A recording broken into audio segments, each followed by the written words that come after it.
Queria dar boas-vindas a todos para assistir essa palestra. Eu fui convidado pela direção do CRO, especialmente pelo professor Almiro dos Reis Gonçalves, meu professor desde a época de graduação, para conversar com vocês um pouquinho sobre o aproveitamento dos dentes inclusos, né?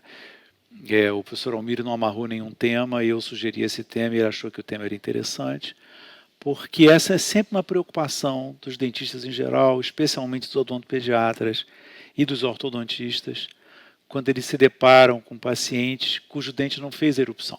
O dente não apareceu na boca, em geral é feita uma radiografia para se identificar a razão do problema.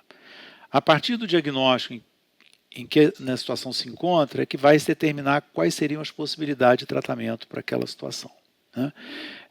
A gente sabe que a faixa etária ela tem um papel muito importante no sucesso desses procedimentos. Quando esses procedimentos são feitos numa faixa etária próxima à erupção do dente, a chance desse dente vir à boca é maior.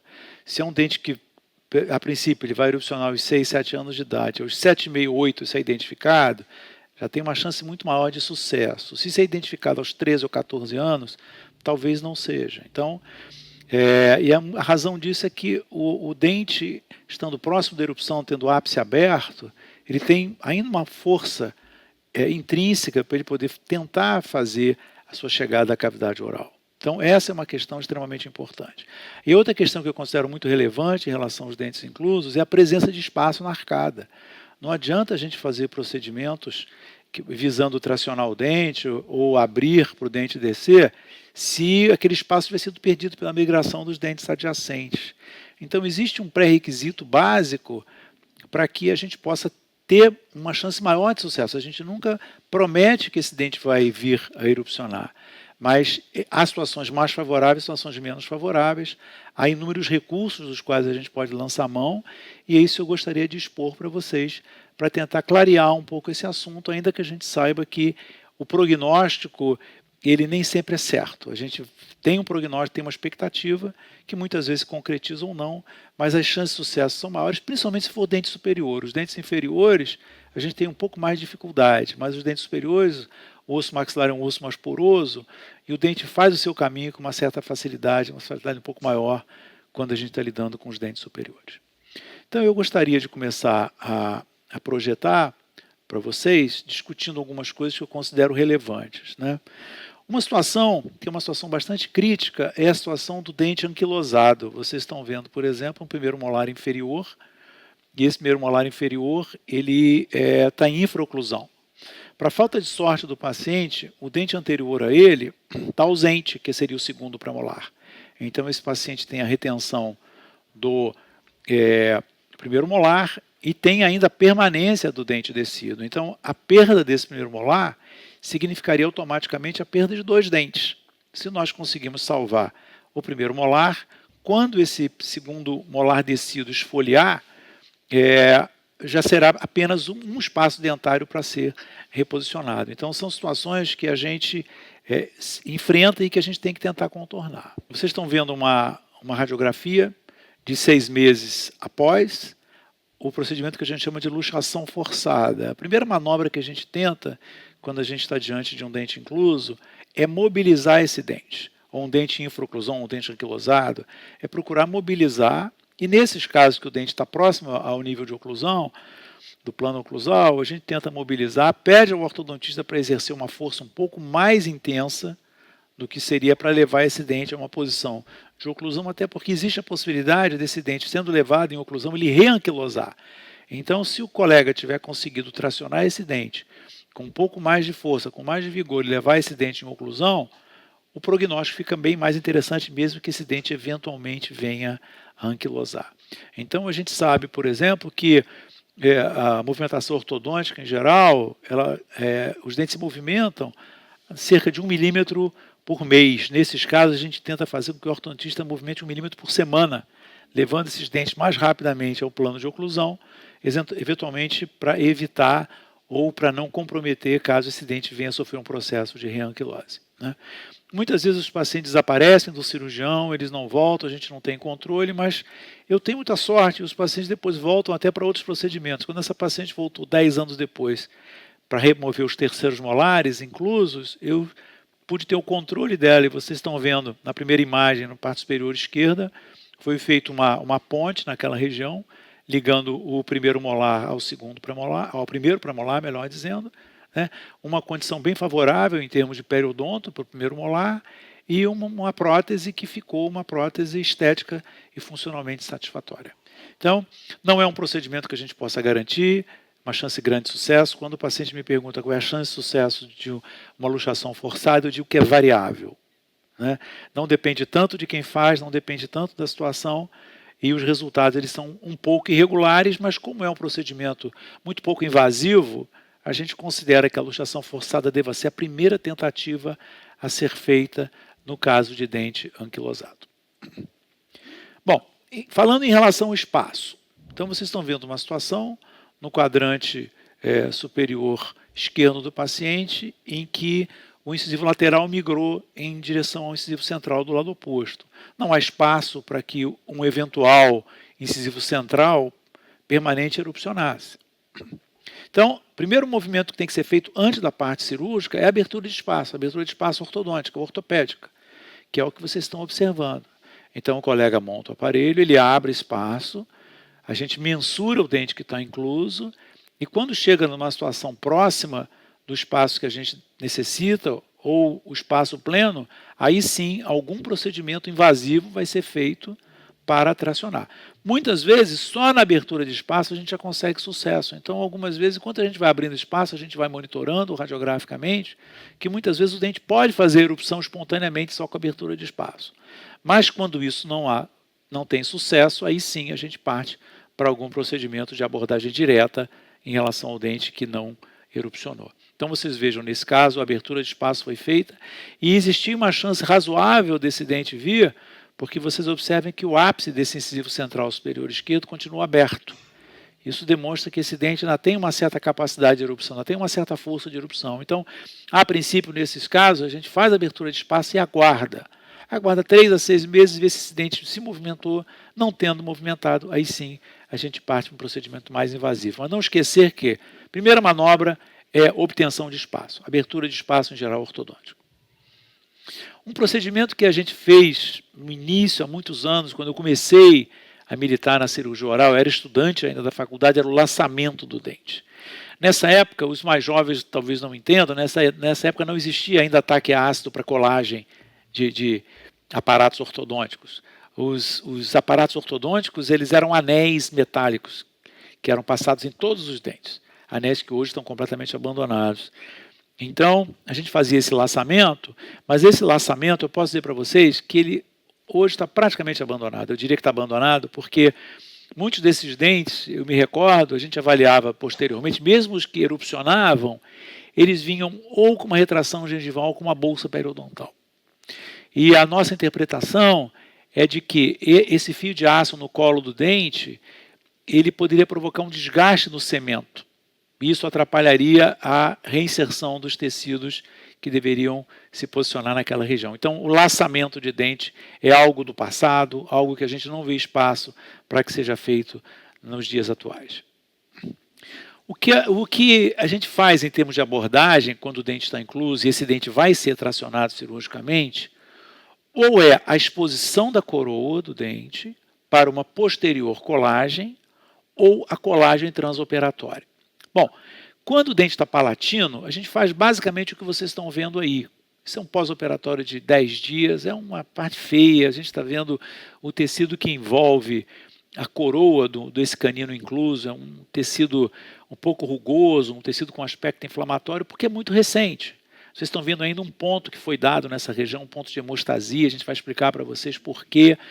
Mas esse tecido, ele se adapta muito bem ao dente. O tecido palatino, ele é um tecido fibroso, um tecido ceratinizado, é um tecido que se presta a circundar um dente. Já pelo lado vestibular, se o dente estiver próximo ao plano de erupção, estiver perto de gengiva inserida, você pode tentar a exposição da coroa. Mas se ele estiver acima da linha mucogengival, a exposição da coroa não deve ser tentada, que vai ficar um defeito periodontal nessa região. Então, esses casos de exposição da coroa, pelo lado palatino, vocês vejam a cicatrização bastante interessante, como há uma regeneração de tecido em volta da coroa desse dente.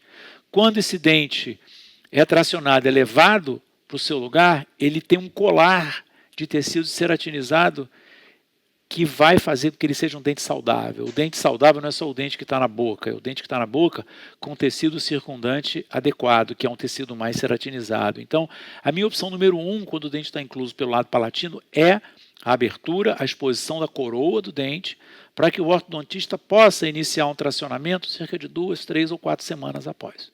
Mas não há necessidade, em geral, dos dentes palatinos, de se fazer a colagem transoperatória. Bom, essa plaquinha acrílica que vocês estão vendo no canto inferior direito, qual é o objetivo dela? É que quando a gente faz a exposição da coroa, a gente gostaria de colocar um cimento cirúrgico naquela região, para evitar o fechamento. E se a gente colocar o cimento cirúrgico no palato, ele vai cair pela ação da gravidade.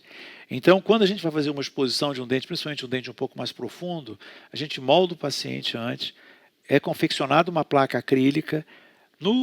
Na situação operatória, a gente coloca o cimento cirúrgico, coloca essa placa. Vocês estão vendo que, nesse caso, quando o paciente removia a placa para higienizar, o cimento já tinha a modelagem do dente incluso naquela região. Então, esse cimento ele tem o objetivo de evitar o fechamento espontâneo daquela abertura que a gente criou. Caso feche, você tem que fazer um segundo procedimento cirúrgico que é desagradável para a gente e para o paciente também. Bom, esse é um caso de um dente que não tinha obstáculo. Então, vocês vejam, por exemplo, esse dente era acessível pelo lado vestibular. Né? Existia um dente incluso, um dente supranumerário, na oclusal, na incisal desse canino. Né? E o primeiro pensamento da gente seria acessar pela vestibular, porque tecnicamente é mais fácil você trabalhar pelo lado vestibular. Mas um dos princípios de exposição de dente é abordar o dente pela tábua óssea em que ele estiver mais próximo. E nesse caso, esse dente estava mais palatinizado do que vestibularizado. Então, chegar a esse dente pelo lado vestibular, nós íamos ter um túnel para chegar a esse dente, enquanto que pelo lado palatino ele estava mais superficial em relação ao lado palatino. Então, vocês observem que parecia até que tinha um aumento de volume no lado palatino, na região desse dente, né? Dá até vontade de você abrir em cima daquele volume, só que isso é desaconselhável. Porque a gente pode estar enganado, abrir um pouco mais anterior, um pouco mais posterior, um pouco mais para incisar, um pouco mais para a parte superior e acabar ficando com um defeito muito grande de tecido mole. Então, a nossa abordagem, quando a gente vai expor um dente palatino, é abrir um retalho como se a gente fosse extrair o dente, que é o que vocês estão vendo. Vocês estão vendo aí um retalho de descolamento de papila. Né? A gente pega uma broca esférica e contorna, expõe a coroa do dente, tendo cuidado de não destruir o osso entre a incisal do dente e o colo dos dentes adjacentes. Porque se esse osso for destruído e tiver um defeito, um problema de cicatrização, vai ficar uma exposição óssea muito feia. Então, se a gente deixar um colar de osso naquela região, isso vai possibilitar que, não eventualidade de um tecido necrosar, de o tecido ficar muito fino, de formar osso secundariamente, tecido mole secundariamente. Então, a gente expõe a coroa do dente de forma conservadora, deixando esse colarzinho de osso sempre junto aos dentes já erupcionados. Então, vocês estão vendo a coroa do dente completamente exposta, aquele colarzinho de osso preservado. E antes da gente suturar, a gente vai fazer a abertura no tecido mole, para que a gente possa fazer a abertura exatamente no local que a gente quer, onde está a coroa do dente. Quer dizer, então, antes de suturar, você faz o quê? Você abre e fecha esse retalho como se ele fosse uma página de um livro. Então, você abre, olha o dente, fecha, abre, olha o dente, fecha. Então, a gente vai ter a posição muito próxima do real, do desejável, para a gente poder fazer a abertura no tecido mole. Então, a abertura no tecido mole está feita, vocês estão vendo ali, o retalho não foi suturado. Tem um pontinho atrás da coroa, que algumas pessoas vão perguntar por que fazer uma sutura nessa área. Isso não é uma sutura de fechamento, isso aí é um ponto para hemostasia. É muito comum nesses casos, até quem não tem muita experiência pode se apavorar, na hora da gente remover esse tecido do palato, esguichar, porque a artéria palatina passa exatamente nessa região. Então a gente tem que pressionar a artéria, e existem recursos de hemostasia, como aplicação de medicamentos, como cauterização, mas na nossa experiência, a melhor forma de coibir o sangramento da artéria palatina é exatamente fazer uma sutura, chama sutura em massa, uma sutura que abraça a artéria, faz a compressão da artéria, o sangramento é parado e aí a gente pode dar continuidade. Então, depois de conseguir a hemostasia, que é o que vocês estão vendo aí, é claro que na hora que está sangrando não tem como pegar uma máquina fotográfica, parar e fotografar, porque na hora que está sangrando tem que coibir o sangramento. Né? Mas acreditem que estava sangrando A gente deu esse pontinho de hemostasia, agora sim, a gente pode suturar e depois da sutura a gente coloca esse curativozinho que vocês estão vendo no cimento cirúrgico. Após a colocação do curativo, que é apenas uma rolhazinha, um tampãozinho no local, a gente coloca aquela plaquinha que vocês já viram, que é a plaquinha que protege a ferida cirúrgica. É interessante porque uma semana depois a gente remove o cimento, a gente remove os pontos, não precisa mais da plaquinha, mas muitos pacientes pedem para continuar usando, porque aquela área recente está um pouquinho dolorida. Então o paciente sente mais conforto de se alimentar, de falar, ainda utilizando aquela plaquinha, ainda que ela não tenha mais a finalidade primordial que era de manter o cimento cirúrgico que já foi removido. Mas esse detalhe da gente confeccionar uma placa nas exposições palatinas, eu acho que ajuda sobremaneira. Vocês estão vendo o acompanhamento, tanto o periodonto pelo lado palatino à esquerda, como pelo lado vestibular. O dente está sendo posicionado e a gente considera que esse seja um resultado satisfatório, tanto sob o ponto de vista estético, como sob o ponto de vista funcional. Esse é um outro caso, para vocês terem uma ideia, é uma exposição que foi feita, uma exposição mais pelo lado palatino também, vocês estão vendo que é uma exposição relativamente pequena. A gente evita de expor demais para não expor as raízes dos dentes adjacentes, para não ficar com defeito periodontal. E uma exposição dessa magnitude, como vocês estão vendo, é suficiente para que o ortodontista possa colocar um acessório, seja um bottom, seja um bracket, para fazer o tracionamento desse dente. Esse é um caso um pouquinho mais desfavorável, porque esse canino incluso que vocês estão vendo do lado direito, que está ausente na boca, vocês estão vendo ainda a retenção do dente descido, ele está numa zona de transição, que é uma zona entre gengiva inserida e mucosa alveolar. Essa paciente, ela tinha muito pouca gengiva inserida, era um caso desfavorável sob o aspecto periodontal. Então, nós fizemos uma exposição de dente pela vestibular conservadora, tirando só na área de gengiva inserida, e essa fotografia mostra a perda do resultado. Nós fizemos a abertura e fechou, porque foi uma abertura muito pequena pelo nosso receio de causar um defeito periodontal nessa região. Então, nós depois fizemos um outro procedimento também bastante cuidadoso, fizemos a colagem transoperatória e vocês estão vendo já o dente já fazendo a sua erupção, ainda com uma condição bastante interessante em termos de laminadura. Essa paciente era sobrinha do professor Alderico Artesi, recém-falecido, grande amigo. A gente tem o controle dessa paciente cerca de 9 anos. Vocês estão vendo pela fotografia que o tecido gengival dela era um tecido gengival muito fino, desfavorável. Mas, para nossa sorte, essa paciente se tornou também cirurgiã dentista, periodontista, e ela cuida dessa situação de forma exemplar, e a gente, inclusive, tem depois um acompanhamento dela na faixa de 20 anos de controle. Queria mostrar para vocês um caso que eu fiz no meu início como cirurgião, que eu perdi o controle, era um paciente de faculdade, um paciente que sumiu, mas eu tenho certeza que esse caso não evoluiu bem sob o aspecto periodontal, ainda que eu não tenha acompanhado. Era uma transposição, vocês estão vendo central, lateral, e o canino está entre as raízes do incisivo central e do incisivo lateral. Eu fiz a exposição da coroa, nessa época a orientação tinha sido essa, depois eu fui vendo outros casos que não funcionou tão bem, então apesar de eu não ter o controle desse paciente, eu tenho certeza que a evolução periodontal desse caso, se esse dente tiver erupcionado, tiver sido erupcionado, tiver sido ajudado a erupcionar, esse resultado certamente não foi um resultado satisfatório. Então, particularmente, não aconselho a fazer exposição de dente quando o dente estiver em região de mucosa livre. A qualidade do periodonto não vai ser uma qualidade favorável. Outra situação interessante, pelo lado vestibular, é quando você tem uma quantidade boa de tecido gengival e você consegue fazer o que a gente chama de reposição apical do retalho. Isso é muito comum da gente fazer em região de incisivos superiores. Seria basicamente a gente fazer um retalho em trapézio, e levar esse tecido ceratinizado mais em direção ao colo do dente. Não exatamente no colo, a gente procura suturar no meio da coroa do dente, ou no máximo entre os 2 terços incisais e o terço cervical. Exatamente porque quando o dente for tracionado, o dente não vire e o tecido mole ficar. Então, dessa forma, a gente consegue levantar, suturar esse retalho um pouquinho acima né? Mas sem que seja exatamente no colo do dente, para que possa depois ser feito o tracionamento desse elemento dentário. Então vocês estão vendo um caso bastante interessante de um incisivo central superior esquerdo retido, né? Havia ainda a permanência dos incisivos central e lateral que estavam fusionados, vocês podem observar, e havia ainda, sobreposta à coroa desse incisivo, um dente supranumerário.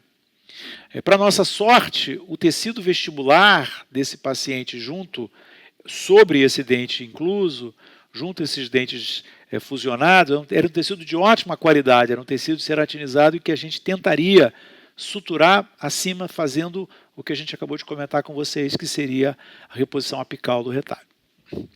Então vocês podem observar por essa imagem, nessa época, a gente não tinha ainda tomografia Cone-Beam.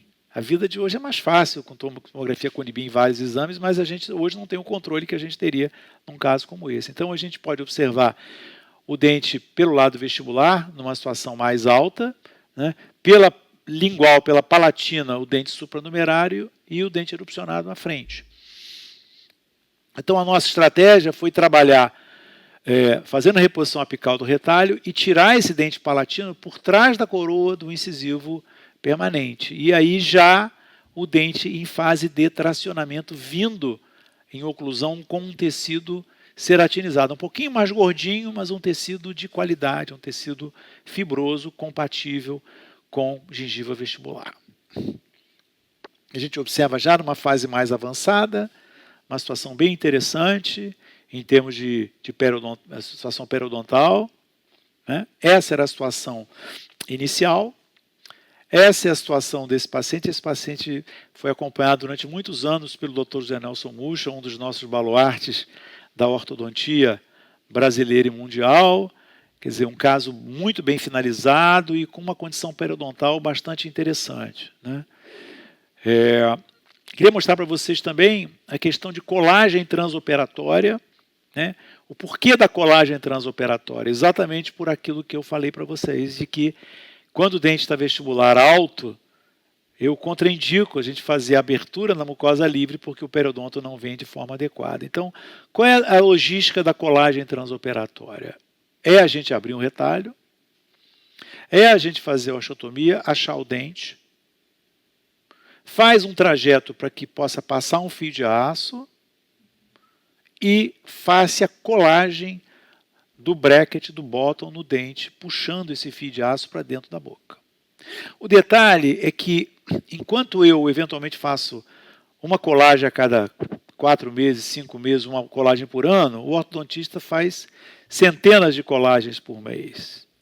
Então, quando eu faço um procedimento desse, eu peço a gentileza de que o ortodontista vá ao meu consultório, ou até eu vou no consultório do ortodontista, que para mim é mais confortável, mas eu prefiro, para que seja feita uma colagem de muito boa qualidade.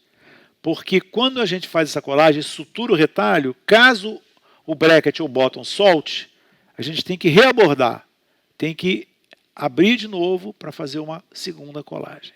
Então é muito importante que a gente tenha uma colagem de qualidade, porque o retalho é fechado.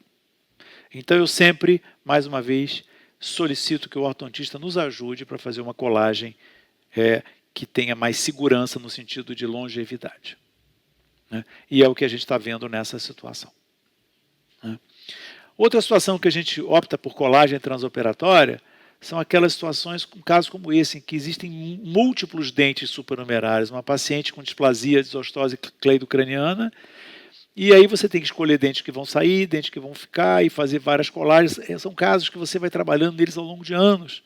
Perde-se alguns dentes que gostaria de salvar, mas infelizmente a gente muitas vezes tem que fazer escolha de Sofia. Um dente vai ficar e um dente vai sair, né? É um outro caso que o Roderico Artesi acompanhou comigo, nós acompanhamos juntos durante muitos anos. Vários dentes fizeram erupção, perdemos alguns, mas chegamos a uma situação em que a paciente ficou com perda de poucos elementos dentários, né? Quando o prognóstico era um prognóstico bastante duvidoso. Então são casos que a gente muitas vezes não consegue os 100% que a gente gostaria. Casos unitários são mais simples de resolver, esses casos múltiplos têm um prognóstico mais difícil, mas dentro do cenário que essa paciente apresentava, eu considero que a gente teve um grau bastante razoável de sucesso. Nós e a paciente também, né? Uma outra situação que é bastante interessante quando a gente fala sobre dentes inclusos ou dentes que são perdidos é os transplantes dentário autógeno. A gente vai falar mais adiante um pouquinho sobre o transplante em locais onde a gente aproveita um dente incluso para fazer o transplante também. Nesse caso, a gente tem uma situação em que o paciente tem os dois primeiros molares inferiores, os dentes 36 e 46, estão condenados, né? E o paciente tem os terceiros molares inferiores, e às vezes os superiores também, ainda com as raízes não completamente formadas. O transplante autógeno, ele requer, para que a gente tenha um grande índice de sucesso, que o dente a ser transplantado não tenha fechado o seu ápice ainda, para que possa haver uma revascularização daquela polpa dentária através de um ápice aberto, né? Então, nesse caso, o que é que nós fizemos? Do lado direito, nós fizemos de imediato, nós extraímos esse dente 46, o primeiro molar inferior direito, vocês estão vendo, e extraímos o terceiro molar, o 48, e colocamos no alvéolo do 46, que é o que vocês estão vendo aí.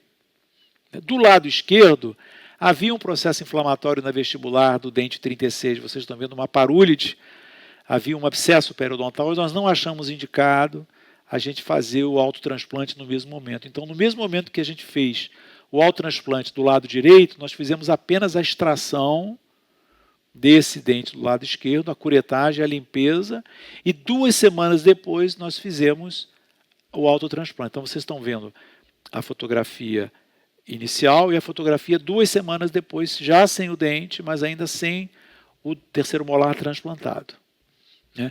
2 semanas depois, a gente vai, abre, limpa aquele coágulo um pouco, aviva aquela região que vai receber o dente incluso, que é o que vocês estão vendo ali, o dente 38 que vai ser transplantado, para o alvéolo do dente 36.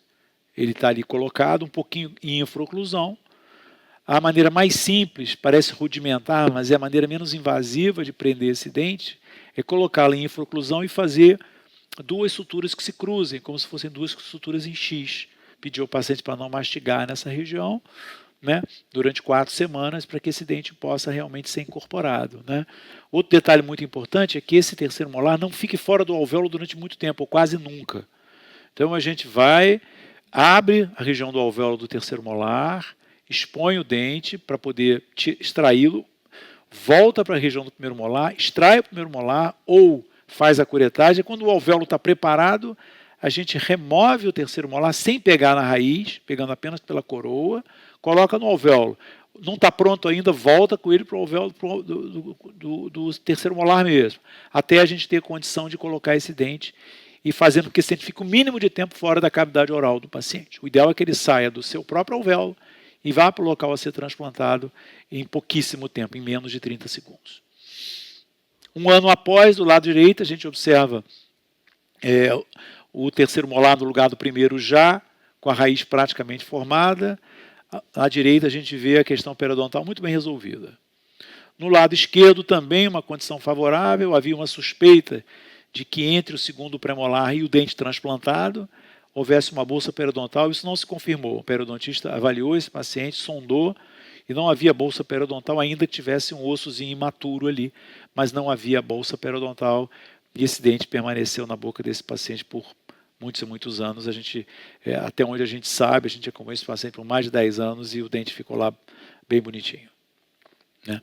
Outra situação que a gente já vivenciou também é o transplante para um alvéolo novo, né? Esse era um paciente que tinha, na radiografia superior esquerda, ele tinha uma lesão, um ceratocisto, e já não tinha o segundo e o terceiro molares inferiores de cirurgias prévias. Então nós fizemos uma cirurgia que teve sucesso de remover completamente essa lesão. Vocês veem um acompanhamento na radiografia de controle de 2 anos inferior direito, e nós resolvemos então aproveitar o dente 28, o terceiro molar superior esquerdo, para colocar na região do segundo molar inferior esquerdo. Então nós fizemos um transplante da região do 28 para a região do 37. Então nós tivemos que primeiro criar um alvéolo, porque não havia alvéolo nessa região. Então o primeiro procedimento é feito, é criado um alvéolo nessa região, e é suturado. 2 semanas depois a gente abre o retalho, vai naquele alvéolo que a gente criou, tira um pouco daquele tecido de granulação e aí sim extrai o dente a ser transplantado e coloca no alvéolo. Então é o que vocês estão vendo na radiografia superior, vocês estão vendo que foi colocado um dente incluso na região do alvéolo do dente 37, as raízes ainda não estão formadas. Num controle de 6 meses a gente observa que o dente já começou a formar mais raiz e que ele já busca o plano de oclusão, ele já fez uma boa parte de sua erupção espontaneamente, né? Existia uma questão periodontal que foi acompanhada no sentido de limpeza, no sentido de cuidar, até porque esse tecido vestibular era um tecido não muito favorável, porque era um tecido mais de mucosa livre, não era um tecido ceratinizado, mas esse paciente acabou tendo um acompanhamento bastante satisfatório, um resultado bastante satisfatório, né? E a gente observa numa radiografia de 2 anos, a gente nota realmente que esse autotransplante de um terceiro molar superior esquerdo para um segundo molar inferior esquerdo funcionou bastante favoravelmente, né? Essa é uma vista mais aproximada. E mais uma vez, ressalto a vocês o cuidado que tem que se ter em deixar o mínimo de tempo do dente a ser transplantado fora do alvéolo. Assim ele está sendo nutrido. Ele só vai para o alvéolo mesmo quando a gente tem convicção de que aquele alvéolo pode receber esse dente transplantado. Outro recurso que a gente usa em relação a dentes inclusos ou dentes que falharam na erupção, é a osteotomia individual. Esse é um caso, uma situação de um paciente com um dente anquilosado, foram feitas todas as manobras de tracionamento desse dente, o esmalte dentário estava disponível, né? Estava acessível, mas esse dente não respondeu a várias manobras. Então a gente pode fazer o que chamamos de osteotomia individual. A gente faz 2 incisões divergentes, faz osteotomias como as linhas pontilhadas mostram, paralelas, a gente mobiliza esse segmento e traz esse movimento para esse bloco dento ósseo do dente com o osso, exatamente para a posição de oclusão. Então vocês notem o dente num movimento cirúrgico único, onde é feita uma movimentação dentária e óssea. Esse dente é levado ao arco ortodôntico, é suturado e ele é preso ao arco, aonde ele provavelmente vai continuar anquilosado, exatamente porque ele não tem movimentação no osso. Então a gente procura colocar esse dente na condição mais favorável para que ele possa ser trabalhado ortodonticamente no início e depois, se precisar, ser feita alguma coisa em termos protéticos. Hoje em dia, inclusive, com as facetas, isso deixou de ser um grande problema, até porque esses dentes acabam vindo com uma coloração um pouco diferente. E com as facetas hoje isso pode ser muito bem resolvido. Então o recurso não é a rotina, mas é um recurso extremo em casos em que o dente não fez a sua erupção, né? E aí um acompanhamento um pouquinho mais adiante, como eu chamei a atenção de vocês, se vocês olharem, a coloração do dente que foi movimentado junto com o bloco ósseo, que é o dente 21, ele tem uma coloração um pouco diferente do dente 11, mas isso hoje facilmente resolvível com resina ou com facetas, né? Esse caso, inclusive, foi publicado no American Journal de Ortodontia do ano de 1997, ou seja, tem mais de 25 anos que a gente já faz esse tipo de procedimento. Outro procedimento que a gente utiliza para tentar salvar dentes, evitar a extração, hoje em dia evitar a colocação de implante, é a verticalização forçada. Então, quando a gente olha para o quadrante inferior direito, a gente vê o primeiro molar numa condição favorável, ainda um pouquinho em infraoclusão, vê o segundo molar bastante mesializado e um terceiro molar em cima do segundo molar. Então não adianta o ortodontista querer verticalizar esse segundo molar, porque vai jogar esse segundo molar contra a coroa do terceiro molar. E ele vai jogar a raiz do segundo molar, que é menos mineralizada, contra a coroa do terceiro molar, que tem 98% de material mineralizado, que é o esmalte. Então o que vai sair perdendo vai ser a raiz do segundo molar. Então o que a gente pode fazer são 2 caminhos. Ou extrai o terceiro molar, tenta expor para o ortodontista movimentar esse segundo molar, ou a gente tenta fazer o que a gente chama de verticalização forçada, que é como se fosse um autotransplante imediato. Você pegar esse dente, luxar esse dente e já tentar colocar numa posição mais favorável para o posterior segmento do tratamento ortodôntico. Então, a gente aproveitou esse segundo molar né? Tem vezes que do outro lado já estava numa condição mais favorável, mas nós fizemos exatamente o quê? A extração do dente 48, o terceiro molar inferior direito, e no mesmo tempo cirúrgico nós movimentamos de uma vez só o segundo molar para uma condição mais favorável. Então vocês estão vendo a condição inicial, né? Vocês estão vendo a condição imediata, dá um certo receio, porque quando a gente olha, não tem laminadura, né? Existe um espaço entre um dente e o outro, aquilo ali é uma área que vai ter que ser preenchida por osso, né? E quando a gente vai 6 meses depois, vocês observem esse dente que foi verticalizado, como a parte mesial dele já está completamente coberta pela laminadura, formou osso completamente entre o segundo molar e o primeiro molar. Isso funciona por quê? Porque a parte biológica foi respeitada. Esse dente foi agredido, mas foi respeitada a colocação dele dentro do alvéolo, foi respeitada o osso subjacente, ele foi pouco manipulado e com isso a resposta orgânica é uma resposta mais favorável. Algumas pessoas na época questionaram se aconteceria uma regeneração favorável da estrutura óssea e vocês estão vendo que foi um caso que a gente pode considerar de bastante sucesso. Né? Então, a luxação forçada do 37 numa situação como essa. Então, 37 a gente resolveu, voltar para cá do lado esquerdo, a gente fez a luxação forçada desse dente, com a extração do terceiro molar e o dente já começou a fazer o seu processo de erupção. Então, as abordagens podem e devem ser diferentes, independente do lado em que se está trabalhando, independente da situação. Uma abordagem de um lado pode ser feita de uma forma, de outro lado pode ser feita de outra forma. E essa é uma visão já, a coroa praticamente toda erupcionada, precisando de um ajuste periodontal naquela região, mas um dente já acessível à movimentação ortodôntica, né? De um lado e do outro.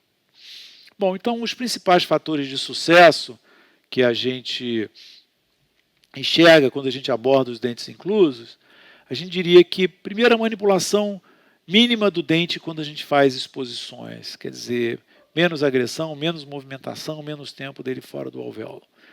Quando a gente está diante de anquiloses dentárias, a gente tem que luxar. E tem que luxar sem muita pena. Em alguns dentes você coloca fórceps. O primeiro caso que eu mostrei hoje, que era o primeiro molar, eu coloquei fórceps para conseguir mobilizar esse dente, senão esse dente não vai ser movimentado ortodonticamente, né? O ideal também é que a gente consiga que a erupção seja feita através de gengiva inserida. É um tecido de melhor qualidade, um tecido mais firme para proteger a questão do dente. A questão periodontal é muito importante no sucesso das desinclusões dentárias, né? O tracionamento deve ser lento nas exposições convencionais, mas mais rápido nas anquiloses. Então, numa exposição convencional, em que vai ser colado, vai ser tracionado, isso deve ser feito 1 milímetro por mês, meio milímetro por mês. Mas nas anquiloses, a gente, como eu já pontuei antes, 1 milímetro por semana, até levar aquele dente para uma condição de oclusão no nível dos outros dentes, e aí, eventualmente, ocorrendo uma reanquilose, a gente já tem uma condição mais favorável. E autotransplante e verticalização de dentes, os dentes que serão manipulados têm que ter ápice aberto. A chance de sucesso, quando a gente faz um autotransplante, uma verticalização de um dente com o ápice fechado, é muito pequena, porque o que vai acontecer provavelmente vai ser uma reabsorção, uma absorção da raiz dentária. Então, o ápice aberto é uma condição praticamente sine qua non para que a gente tenha sucesso em autotransplante ou verticalização de dente. Bom, e eu queria agora pular para um outro assunto que eu acho que é bastante interessante, que ainda diz respeito à questão de dentes inclusos, dentes perdidos, que seria o autotransplante de premolares como alternativa para dentes avulsionados, para dentes que se perderam, né? Que é muito comum em crianças, né? E a pergunta que a gente faz é, o autotransplante de premolares seria uma opção viável para substituir incisivos superiores traumatizados? É muito comum a garotada com 7, 8 anos levar uma pancada e acaba perdendo o incisivo central. Então, o que se faz muitas vezes é você esperar, manter o espaço, usa uma prótese provisória, móvel, até que o paciente possa usar, ser submetido à colocação do implante, que tem que ser feito pelo menos na faixa de 17 anos de idade. Então, muitas vezes, esses pacientes ficam anos sem um dente no local, né? Em função de que eles perderam o dente com 8, 9 anos e vão colocar implante com 18 anos. Então, é um tempo muito prolongado nessa situação. Então, a gente colocar um dente ali, talvez fosse uma solução mais rápida, mais interessante e talvez até permanente, né? E a outra pergunta que a gente faz é se há vantagens no autotransplante sobre os implantes ósseos integrados. Quais seriam as desvantagens, né? E, além disso, quais seriam os principais requisitos para que a gente tivesse sucesso na modalidade de tratamento? Ou seja, como é que a gente trabalha para poder tentar transplantar um premolar para a região anterior, principalmente? Bom, esse é um dos problemas que a gente enfrenta quando a gente vai fazer um autotransplante. Esse é um defeito pós-trauma. E no defeito pós-trauma, como em geral, ou é a avulsão ou o dente permanece ali por um tempo, a tábua vestibular ela desaparece completamente. Então, quando a gente vai fazer um autotransplante, por exemplo, a gente só tem a tábua palatina, a parte mesial e a parte distal do alvéolo. A gente não tem tábua vestibular. E isso é um fator complicador e praticamente rotineiro nessas situações, né? Então, um dos problemas é esse, a ausência da tábua vestibular. E o problema outro que a gente encontra é que é uma idade imprópria para implante.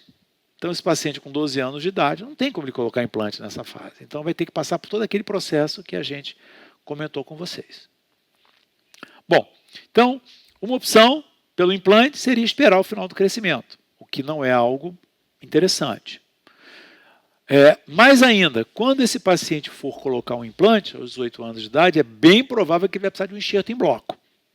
Porque para receber o implante, vai ter que colocar um enxerto, em geral autógeno, né, nessa região, cobrir com gengiva, esperar esse enxerto maturar para depois colocar o implante. Olha quantos problemas. Esperar, depois fazer o enxerto, para depois fazer o implante. Então, é uma saga, é uma situação muito complicada. Para depois fazer a colocação do implante, né? Qual é o prognóstico estético de um implante a longo prazo nessa região de incisivo? A gente não sabe, né? A gente sabe que as técnicas de geração guiada melhoraram muito, os recursos melhoraram muito, mas um dente é um dente, um implante é um implante. Então, pode expor rosca, pode precisar trocar. A gente não sabe quanto tempo o implante vai durar nessa região, né? Bom, então eu queria mostrar o primeiro caso que eu fiz. Então a gente começou com uma curva de aprendizado. Toda a técnica que a gente começa a fazer, a gente precisa entender, e o paciente também, que a gente está aprendendo a fazer aquilo e que a gente comete algumas falhas, né? O primeiro caso na minha curva de aprendizado não foi um caso de premolar para incisivo, foi um caso de premolar para alvéolo de premolar, né? A gente está diante de um caso em que o paciente tinha agenesia dos segundos premolares superiores. Vocês estão vendo nessa radiografia panorâmica, arcada superior, o paciente tem canino erupcionando, primeiro premolar, e não tem segundos premolares, tem os molares descidos nessa região. Só que os premolares inferiores ainda não tinham fechado completamente os ápices, estavam quase fechando, esse paciente estava quase saindo da fase viável para fazer autotransplante, né? Então a gente buscou, foi colocado para a gente, pelo ortodontista, a possibilidade de a gente fazer o autotransplante desses premolares inferiores para essa região superior, já que na arcada inferior seria necessária a extração de dente para alinhamento dos dentes. Então esses premolares seriam extraídos e jogados fora, vamos dizer assim. Nós conversamos com o paciente entendeu que seria uma tentativa e nós partimos já sabendo que teríamos uma chance menor de sucesso. Bom, então, as perguntas que a gente faz é se o autotransplante premolar é uma opção viável para substituir incisivos ou outros dentes, as vantagens e desvantagens, e nesse caso, que é o caso que eu estou mostrando para vocês estão vendo a retenção dos segundos molares descidos, né? E na arcada inferior, uma grande quantidade de apenhamento, com indicação para a extração dos segundos premolares inferiores. Então, o que é que nós fizemos? Nós fizemos aquele autotransplante em duas etapas. Primeiro, a extração dos dentes descidos com a criação dos alvéolos, né? e 2 semanas depois nós extraímos os premolares inferiores, que vocês estão vendo aí, já colocados nesses alvéolos criados na região 2 segundos molares descidos superiores. Com 5 meses de controle, a gente observa que esses dentes estão fechando os ápices, os segundos premolares agora, segundos premolares superiores, estão fechando os ápices. Na arcada inferior, a gente observa na radiografia panorâmica o fechamento ortodôntico dos espaços 2 segundos premolares que foram extraídos, né? Só que o que aconteceu é que houve uma tendência de formar um abscessozinho periodontal, periapical, na região do segundo premolar superior esquerdo. E vocês estão vendo já um canal tratado. Então, o autotransplante que foi feito na região do alvéolo do dente 25, ele teve que ser submetido a tratamento endodôntico. Do lado do 15, não. O resultado foi um resultado totalmente satisfatório, né? E esses dentes ficaram na boca. A outra situação que é muito comum é essa. O paciente com 11 anos de idade levou uma pancada na região do 11, já há uma absorção importante da raiz desse elemento dentário, a gente observa uma lesão periapical e perirradicular importante, indicando que esse dente está absolutamente condenado. Então, extração desse dente para posterior implante ou, quem sabe, um autotransplante. Então, vocês estão vendo na radiografia panorâmica, a gente observa que os segundos premolares inferiores estão com os ápices bastante abertos, numa condição muito favorável para que a gente pudesse fazer o autotransplante de um desses 2 premolares inferiores para o alvéolo do dente 11 do incisivo central superior direito, que estava prestes a ser removido. Então, vocês estão vendo ainda antes do procedimento de extração e de autotransplante. E vocês estão vendo aí essa situação, a montagem do aparelho ortodôntico e a colocação do premolar.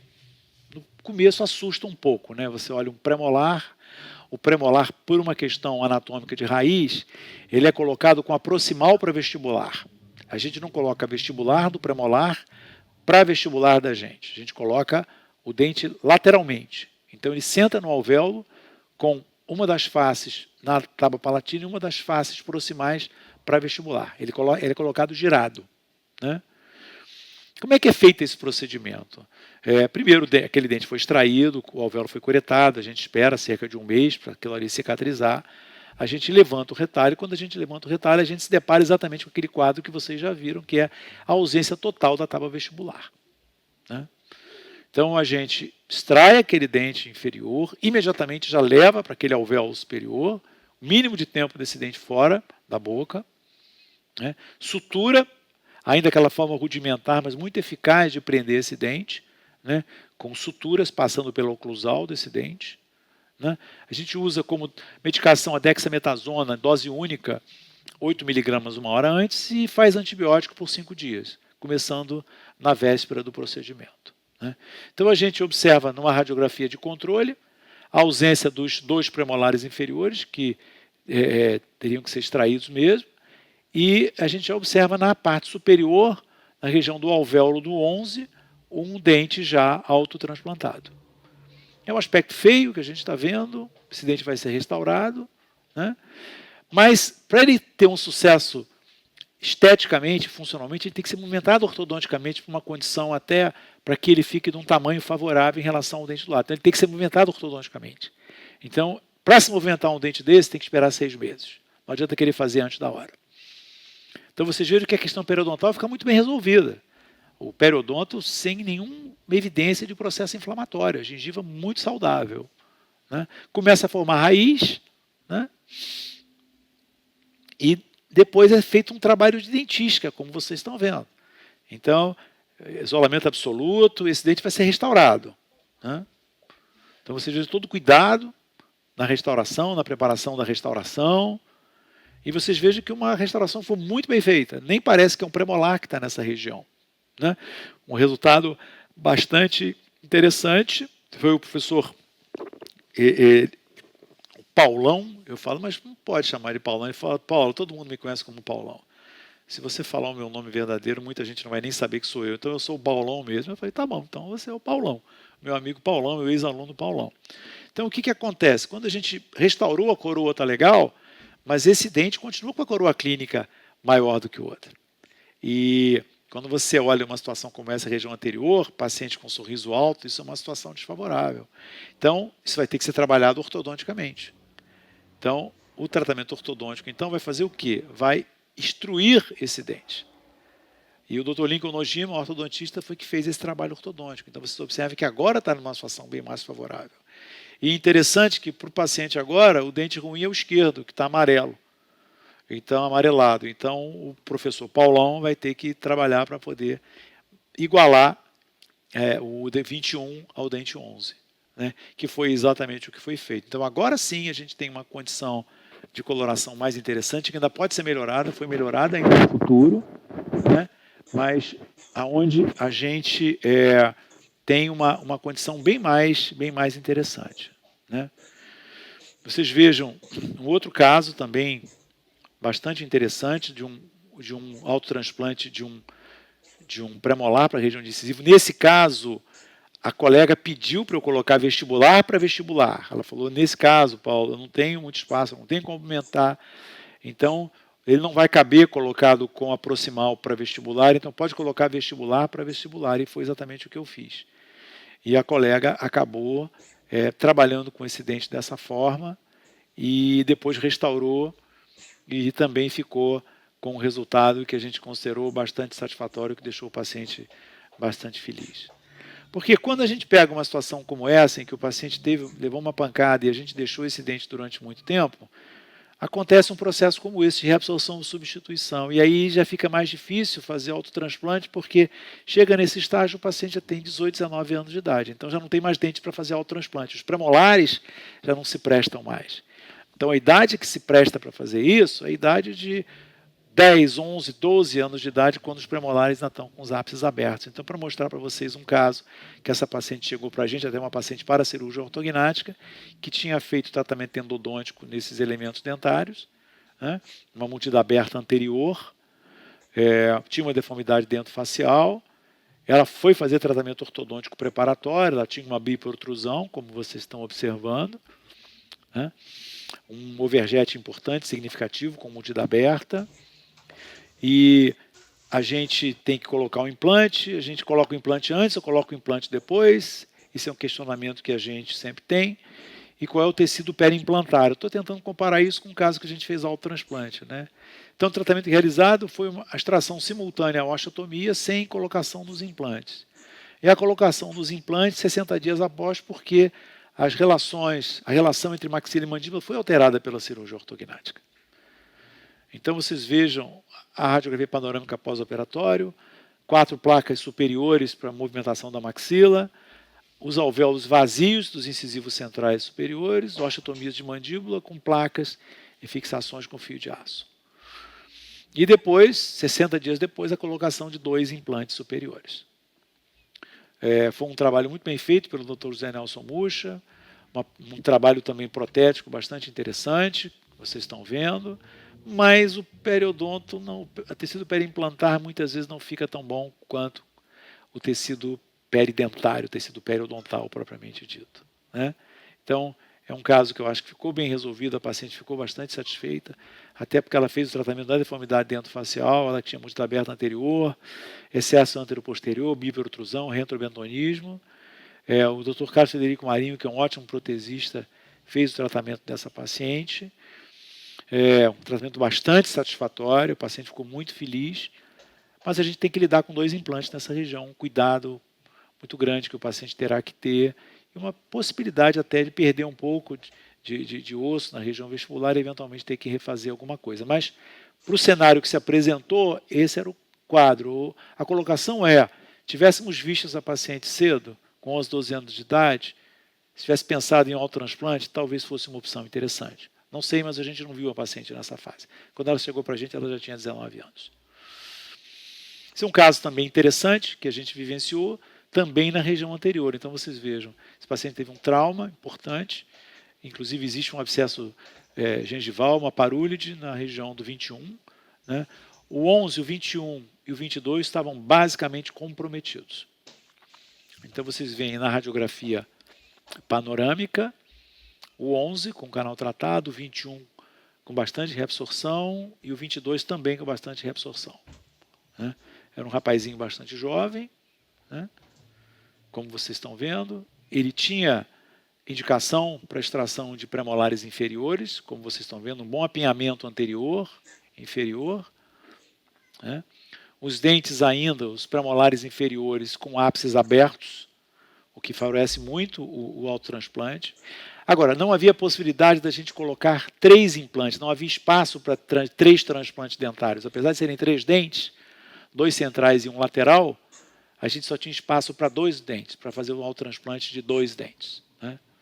Então foi o que nós fizemos. Então, como é que a gente faz numa situação como essa? A gente faz as extrações, abre o retalho, faz as extrações, vai preparar os alvéolos para um autotransplante no segundo tempo cirúrgico. Mais uma vez, quando existe um processo inflamatório importante, junto aos dentes que vão ser extraídos, a gente desaconselha o autotransplante imediato. A gente faz o autotransplante em 2 tempos distintos.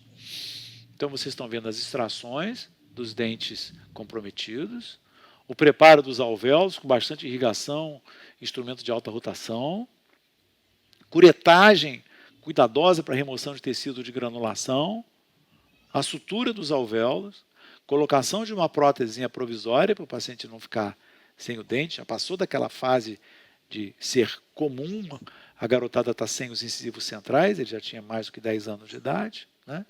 2 semanas depois a gente reabre o retalho, né, e vai fazer os autotransplantes. Nesse caso, como eu falei para vocês, não havia espaço para 3 dentes, colocamos 2 premolares naquela região.